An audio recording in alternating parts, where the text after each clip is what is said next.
দর্শক, জাতীয় বার্ন ইনস্টিটিউটে আছেন আমাদের সহকর্মী সিরাত আল মুস্তাকিম। সরাসরি যুক্ত হচ্ছি তার সাথে। সিরাত, আপনি তো জাতীয় বার্ন ইনস্টিটিউটে আছেন, সর্বশেষ খবর আমাদের একটু জানাবেন।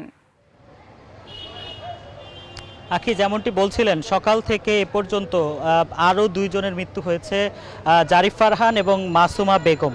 জারিফ ফারহান ছিল মাইলস্টোন স্কুল অ্যান্ড কলেজের সপ্তম শ্রেণীর ছাত্র এবং মাসুমা বেগম ছিলেন মাইলস্টোন স্কুল অ্যান্ড কলেজের অফিস সহকারী। এবং জারিফের শরীরের প্রায় 41% পুড়ে গিয়েছিল।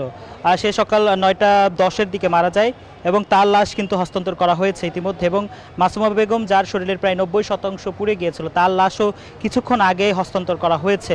এবং এখন পর্যন্ত যে তথ্য আছে সে তথ্য হচ্ছে 35 জনের মৃত্যু হয়েছে এই মাইলস্টোন ঘটনায়। মাইলস্টোনের যে বিমান দুর্ঘটনা, সেখানে 35 জনের মৃত্যু হয়েছে মাইলস্টোনের ঘটনায়। এখন পর্যন্ত বার্ন ইনস্টিটিউটে যে আইসিইউতে আছেন 3 জন।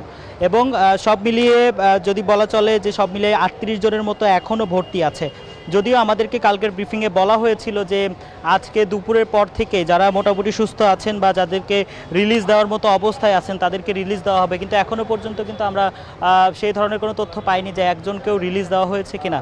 সেই তথ্যর জন্য কিন্তু আমরা অপেক্ষা করছি সকাল থেকে। এবং যে ব্রিফিং, কালকে ব্রিফিংয়ের পরে কিন্তু বলা ছিল আজকে একটি ব্রিফিং হবে, সেই ব্রিফিংও কিন্তু এখনও শুরু হয়নি। অর্থাৎ পরবর্তী ব্রিফিংয়ের পরেই কিন্তু সবশেষ তথ্য দিতে পারবো। এখন পর্যন্ত যে তথ্য আমার কাছে আছে, 35 জনের মৃত্যু হয়েছে, 38 জন বার্ন ইনস্টিটিউটে ভর্তি আছেন এবং যে 2 জন সকাল থেকে মারা গিয়েছেন, মাসুমা বেগম এবং জারিফ ফারহান, তাদের 2 জনের লাশ কিন্তু পরিবারের কাছে হস্তান্তর করা হয়েছে।